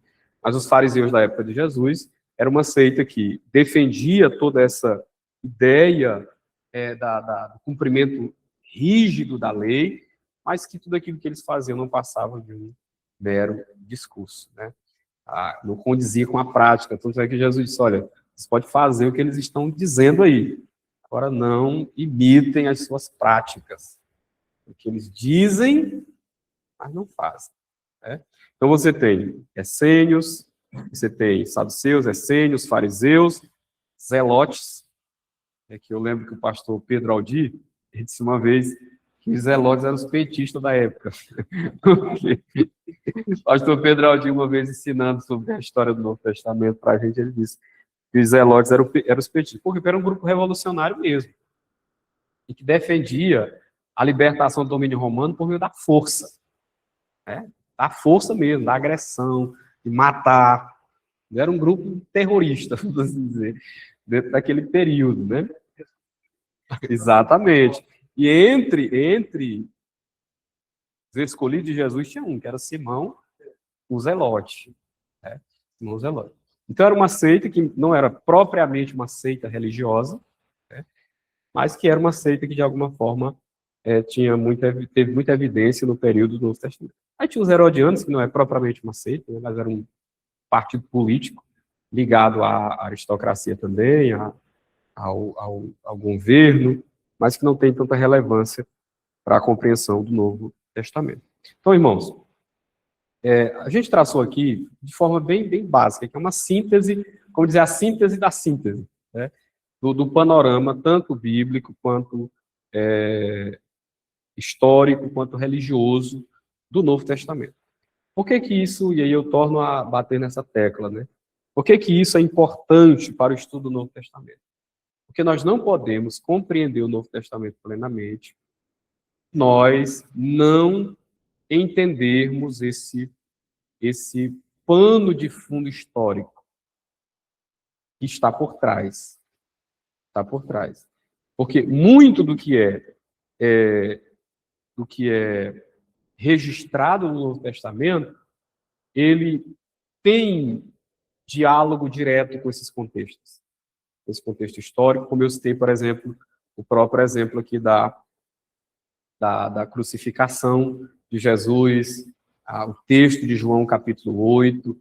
Então, são detalhes que no Novo Testamento nós só podemos compreender se nós fizermos esse apanhado do contexto, tanto histórico, quanto histórico-político, quanto bíblico e religioso da época também.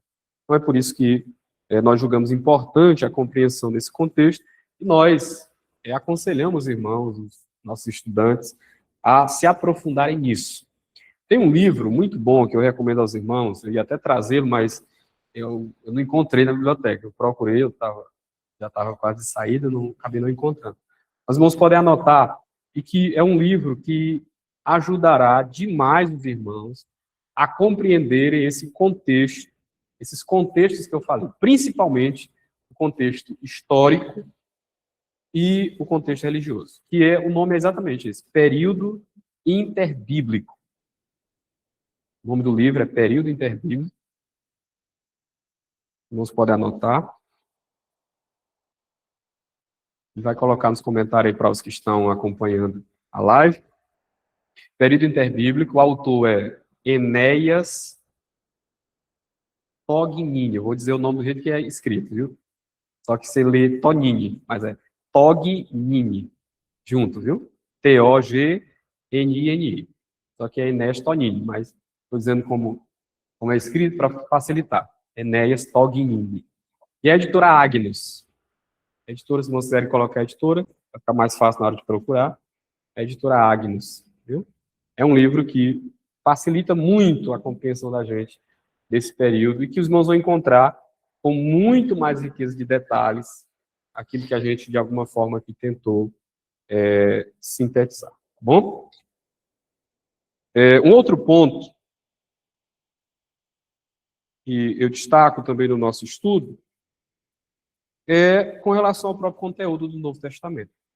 Então, eu vou fazer aqui rapidamente, dentro do tempo que ainda me resta, um apanhado geral do conteúdo de todo o Novo Testamento para os irmãos entenderem. Primeiro, começando com os evangelhos, né? Visto que nós estamos numa introdução ao Novo Testamento. Quando você se depara com os evangelhos, você tem que ter em mente o que eu já disse. Cada evangelista tem o seu propósito. Cada evangelista. Eles não escrevem no vácuo, assim. Quer saber, eu vou escrever alguma coisa aqui sobre Jesus. Não, eles escrevem com um propósito. Mateus, ele quer apresentar Cristo como rei, o Messias, podemos assim dizer, né? Ele quer apresentar Cristo como Messias. Tanto é que você percebe que Mateus, de todos os evangelistas, é o que cita mais profecias do Antigo Testamento. Por diversas vezes você encontra em Mateus ele dizendo assim: e isso aconteceu para que se cumprisse isso. E isso aconteceu para que se cumprisse isso. Aí ele cita a profecia do Antigo Testamento. Por quê? Porque o propósito dele é mostrar que aquele sobre quem ele está escrevendo é o Messias prometido no Antigo Testamento. Como eu já disse, é por isso que ele começa com uma genealogia. Aí você tem Marcos, que na ordem canônica nossa é o segundo, né? Só que na ordem cronológica foi o primeiro. Marcos é o primeiro evangelho a ser escrito. Mas, inclusive, ele serve de base para Mateus e Lucas. Mas ele está em segundo aí na nossa ordem canônica. Então, Marcos tem o propósito de apresentar Jesus como servo. Como servo. Né? Mateus ele escreve aos judeus, Marcos ele escreve aos romanos, pelo menos é isso que a tradição na história da igreja afirma, que ele escreveu para os romanos, e o propósito dele foi apresentar essa faceta, ou essa face de Jesus como servo. E é por isso que você percebe, e aí depois eu peço que você faça esse exercício, ao ler Marcos, e você percebe que em Marcos Jesus está sempre em movimento. Sempre em movimento. Indo de um lugar para o outro. De um lugar para o outro. A forma como Marcos ele organiza o seu material, ele cumpre o propósito de apresentar Jesus dessa forma. Sempre em movimento. Ele se foca muito naquilo que ele faz, muito mesmo, muito mais do que naquilo que ele diz. Porque ele quer apresentá-lo como servo.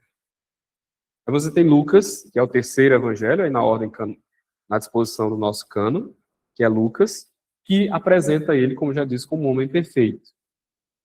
Como um homem perfeito. E há um detalhe que a gente precisa lembrar, que Lucas, ele não escreveu só um livro, né? Escreveu 2. Porém, na história da igreja, João Pedro, na história da igreja, durante muito tempo, Lucas Atos, ele foi lido e foi colocado como um único livro, né? Como um único livro em 2 partes, né? Então, Lucas, ele escreve o evangelho que traz o seu nome, e ele escreve o livro de Atos dos Apóstolos. Né? Se a gente for pegar Lucas e Atos, você vai ver que Lucas é o que escreveu mais conteúdo do Novo Testamento. Ele escreveu mais do que Paulo em conteúdo, né? Em amplitude de conteúdo. Ele não escreveu mais livros, mas ele escreveu mais em amplitude de conteúdo. Então, ele escreve Lucas, que é a primeira parte de um tratado, que é concluído em Atos. Então, quando começa Atos, ele diz assim: fiz o primeiro tratado ao Teófilo acerca de tudo que Jesus começou a fazer e a ensinar, até o dia em que foi recebido. Quando ele termina de dizer isso, o que ele faz? Ele retoma de onde ele parou lá em Lucas. Pode olhar depois Atos 1, Lucas 24. Compare. Você vai ver que ele, depois dele colocar a introdução, dizendo que fez o primeiro tratado, acerca de tudo que Jesus começou a fazer e a ensinar, ele retoma lá de onde ele parou. Ele parou em Lucas, Jesus estava onde?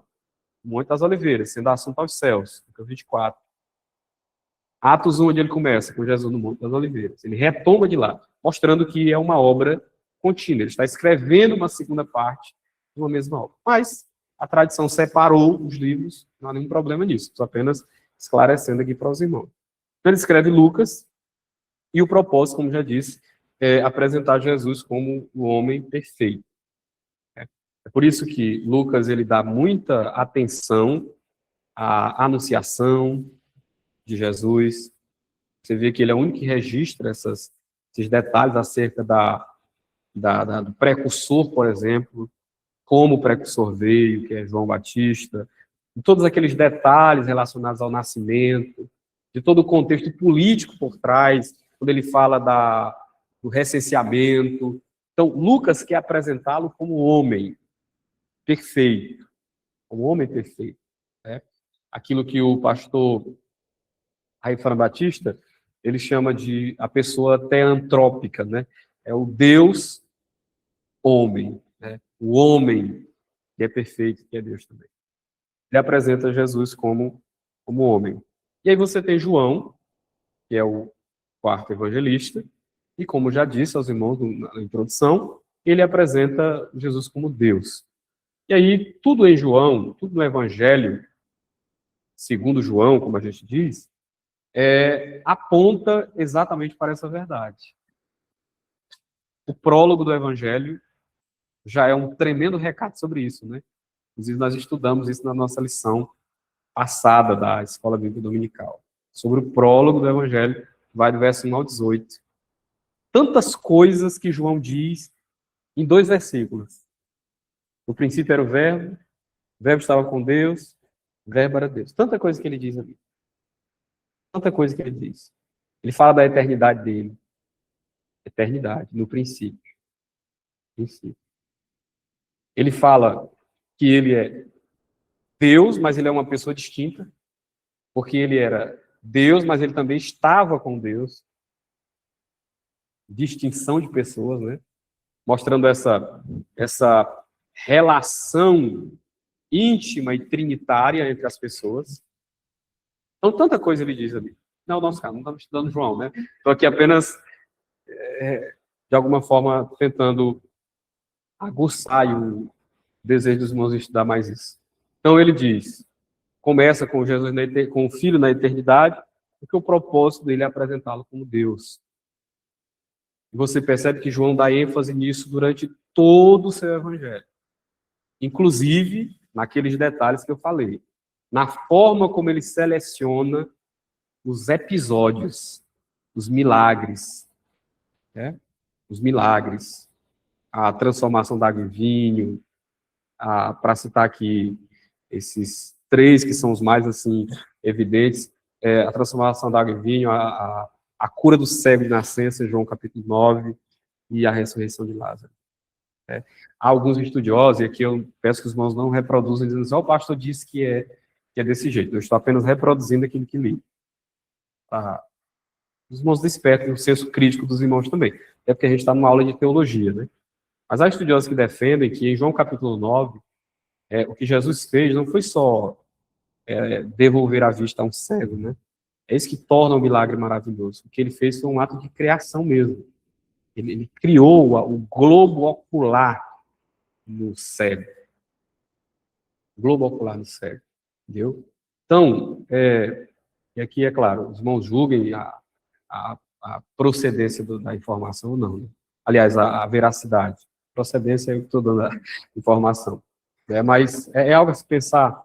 E aqueles que defendem, os eruditos que defendem exatamente pela forma como o próprio Jesus efetua o milagre, forma de colocar as mãos nos olhos ali do cego, de mandá-lo se lavar. Tudo aquilo, de alguma forma, aponta, segundo alguns eruditos, apontam para essa verdade. Para essa informação, né, que pode ser uma verdade. Então, você percebe que os sinais que João seleciona, eles têm esse propósito também de apontar para o fato de que ele é Deus.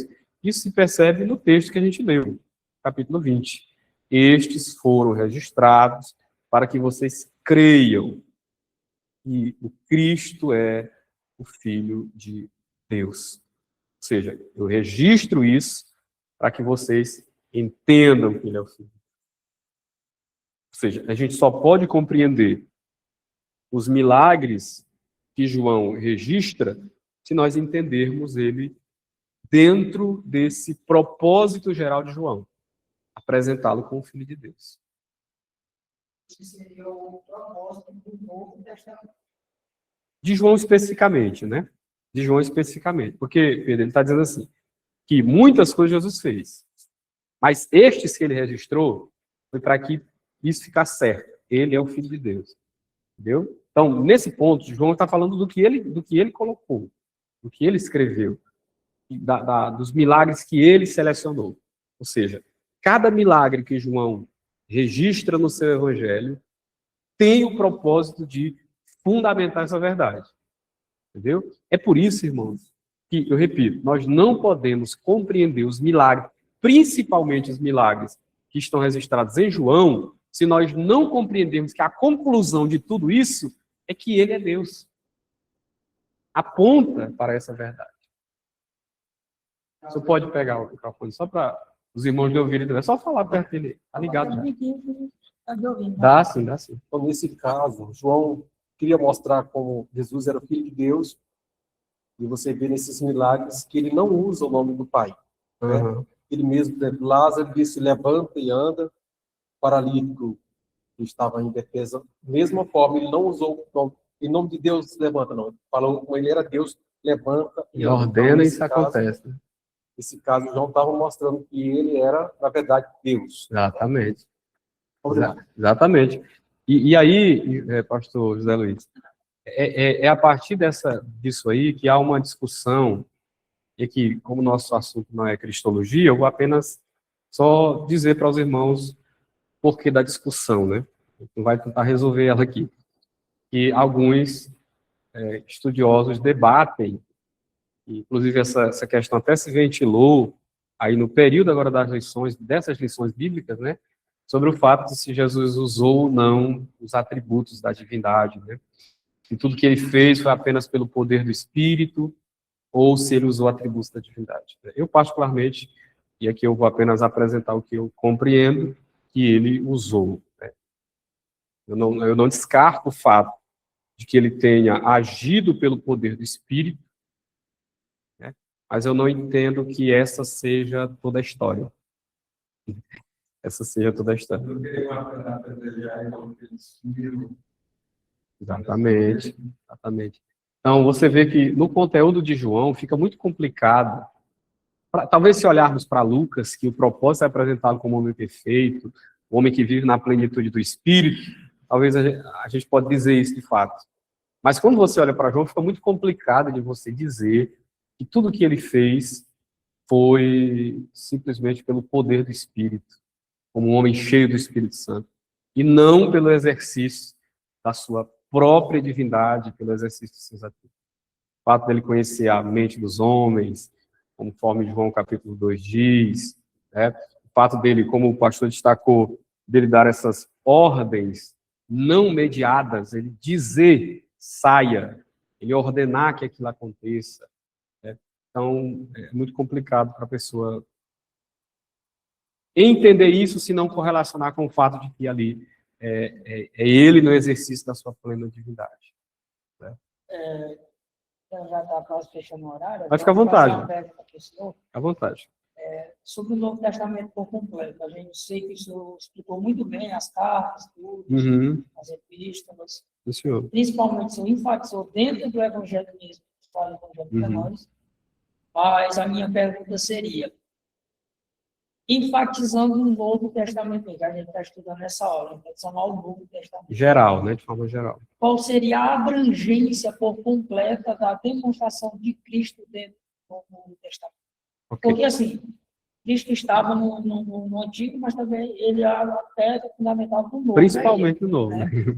Ele disse que veio para abolir a lei, mas está com medo. Eu queria saber do senhor, assim, o Novo Testamento, a representatividade dele. Né? Ok. Então, deixa eu tentar ver se eu entendi a tua pergunta. Como que a gente pode abordar o Novo Testamento? Vou tentar formular a tua pergunta de outra forma. Como que a gente pode abordar o Novo Testamento tendo Cristo como o tema central? É isso? Então, você tem 4 evangelhos que apresentam a vida e a obra de Jesus. Então, você tem 4 evangelhos apresentando vida e obra. E aqui obra, claro, tá? Sermões, vida e obra de Jesus. Você tem Atos Apóstolos apresentando a obra de Jesus, agora, por meio do Espírito na vida dos apóstolos. Porque como é que João João, rapaz. Lucas, começa Atos. Tratado Teófilo acerca de tudo que Jesus começou a fazer, mas a ensinar, até o dia em que foi recebido do céu e deu mandamentos aos seus apóstolos por meio do Espírito Santo. Então está o quê? Lucas está o quê? Ele está continuando agora a história. O que ele está dizendo? Olha, aquele sobre o que eu fiz o primeiro tratado, eu fiz acerca de tudo que ele começou a fazer e a ensinar. E agora eu vou mostrar o que ele continua a fazer. Como? Agora por meio do Espírito, na vida dos seus servos, dos apóstolos. Né? Então, Atos, você tem a obra de Cristo, agora, por operação do Espírito, na vida dos apóstolos. Então, esse seria o mote, o tema central acerca de Cristo no livro de Atos. Aí você tem as epístolas paulinas, que aplicam o verdadeiro evangelho, que encontra em Cristo a sua encarnação, às diversas realidades da igreja. Você tem Paulo falando do verdadeiro evangelho com relação à justificação pela fé, santificação, eleição, em Romanos.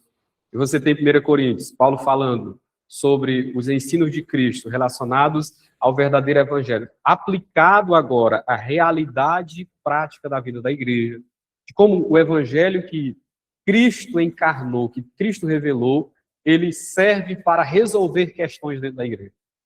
Aí ele fala de litígio, ele fala de pecado escondido, ele fala de mau uso de dons espirituais, ele fala de marido que está abandonando a mulher. Tudo em 1 Coríntios. Tudo em 1 Coríntios. Você tem em 2 Coríntios, ele apresentando uma defesa do seu apostolado, mas concluindo no capítulo 12, mostrando que ele, como apóstolo, embora ele estivesse defendendo o seu apostolado, que ele se gloriava era naquilo que ele tinha em Cristo Jesus, era nos seus sofrimentos por causa de Cristo. Então, 2 Coríntios 12, você tem o quê? O sofrimento sob a luz do Evangelho de Cristo. Você tem Gálatas, e aí Gálatas é muito claro, é o Evangelho em contraponto ao legalismo.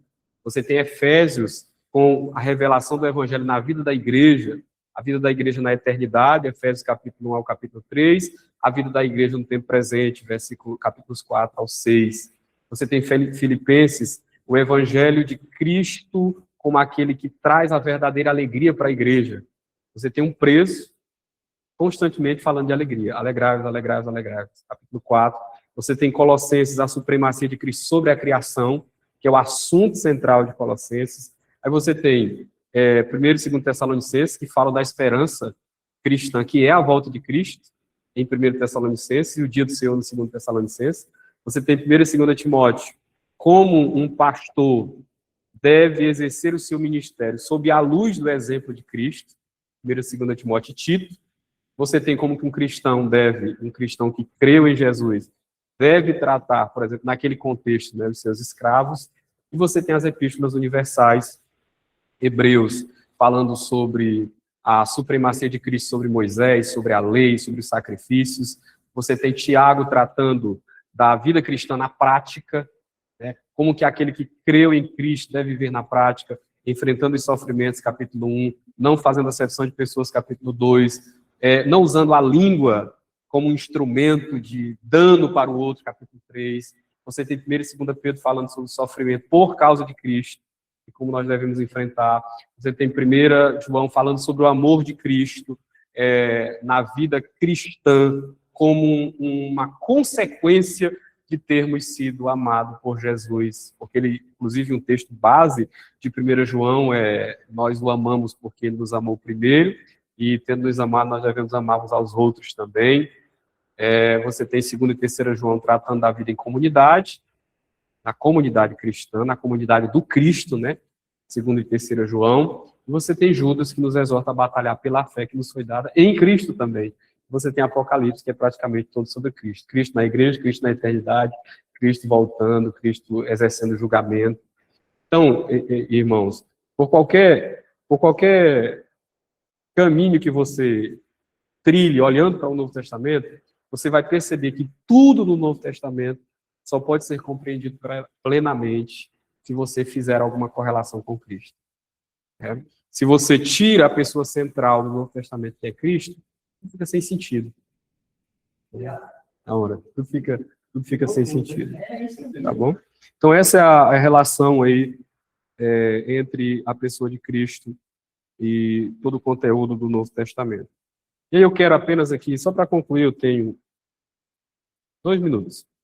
Eu vou só pontuar aqui, eu fiz aqui uma cola, como a gente diz, de algumas recomendações que uma das maiores autoridades do Novo Testamento dão, isso aqui não está no material dos irmãos, e depois eu posso até compartilhar, que é o Douglas Moo, que é hoje uma das maiores autoridades do Novo Testamento. Para você ter uma ideia, eu tenho lá em casa um comentário dele de Romanos, que é mais de 2.000 páginas. Só em Romanos, viu? Só em Romanos. Então, ele dá algumas dicas de como a gente deve ler o Novo Testamento. Como a gente deve ler o Novo Testamento. E aqui eu só compartilho com os irmãos. Primeiro, é aquela dica básica para ler toda a Bíblia.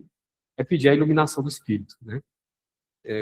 O próprio Novo Testamento, em Romanos 1, 28, 1 Coríntios capítulo 2 também, nos mostra que a mente humana ela foi de alguma forma afetada pelo pecado, que pode impedir o homem de compreender a Bíblia. Então a gente deve pedir a iluminação do Espírito. Uma segunda dica é lembrar aquilo que eu falei, é de procurar conexões com o Antigo Testamento. Nunca ler o Novo Testamento como um livro à parte, mas lê-lo em correlação com o Antigo, sempre procurando essas conexões, né? Porque, eu repito, irmãos, todos os escritores do Novo Testamento, eles estão dialogando com o Antigo. Você pega Tiago, por exemplo, Pedro, você vai ouvir o capítulo 1.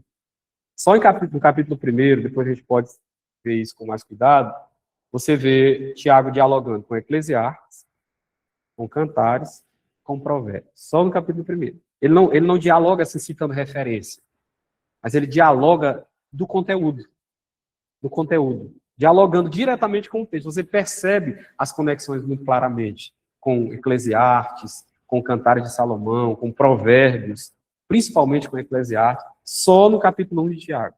Então a gente tem que sempre ler fazendo essa correlação com o Antigo Testamento. Uma terceira dica é reconhecermos que no Novo Testamento há diferentes formas de comunicação. Cada forma de comunicação no Novo Testamento, ela necessita de uma abordagem, às vezes, diferente para a gente interpretá-la. Você tem parábolas no Novo Testamento.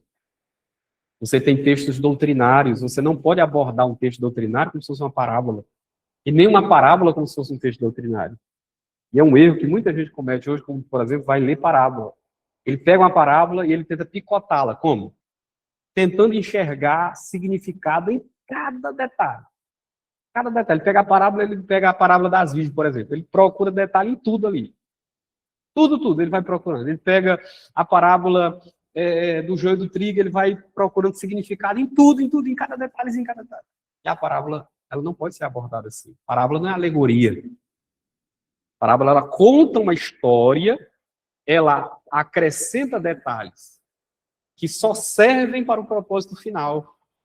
Não tem nenhum tipo de significado. Eles estão ali apenas para apontar para o significado final da parábola, né? Então, a parábola, por exemplo, os textos doutrinários, as narrativas. Muita gente comete esse erro em narrativas, por exemplo, de tentar interpretar a narrativa como um conteúdo doutrinário. Só que se a gente abordar, por exemplo, toda a narrativa bíblica, como se ela estivesse nos dizendo o que a gente tem que fazer, como que a gente ficaria, por exemplo, com o texto que diz que Paulo estava em um determinado local, salvo engano, em Éfeso, era isso mesmo, e ali eles pegavam seus aventais e levavam e os enfermos eram curados. Não quer dizer que a gente pode fazer isso também? Pode. Por quê? Porque ali você tem uma narrativa, mas que não está estabelecendo um preceito, um princípio, está narrando um fato, o que ocorreu. Não está dizendo o que você tem que fazer também. Então, narrativas são abordadas de forma diferente. Diferente é quando Paulo diz assim, orai sem cessar.